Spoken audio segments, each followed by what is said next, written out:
গ্রামীণ ব্যাংকের জবের জন্য মানুষ হন্য হয়ে খুঁজছে।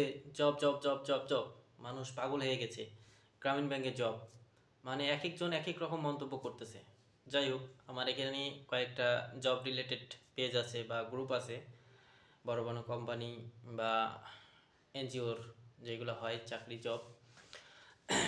তো তাতে দেখলাম বিগত 10 দিন থেকে গ্রামীণ ব্যাংক নিয়ে মানুষ যে আলোচনা করতেছে, আলোচনা করা স্বাভাবিক, পরীক্ষার আগে একটু আলোচনা করবে, কিন্তু এমন গুরুত্ব দিচ্ছে মানে যে কোনো সরকারি জব, সরকারি জবের থেকে হাইলি প্রোফাইলের জব হচ্ছে গ্রামীণ ব্যাংকের জব।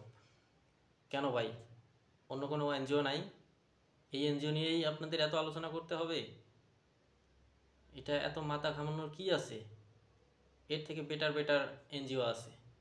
মানে পাবলিক, জনসাধারণ মানুষ, সাধারণ পাবলিক দেখছি আমি, মানে হন্য হয়ে গেছে যে এই গ্রামীণ ব্যাংকে জব করতেই হবে করতেই হবে করতেই হবে। একটু খোলেন চোখ, একটু নাক কান চোখ খুলেন, দেখবেন এর থেকে বেটার কিছু পাবেন।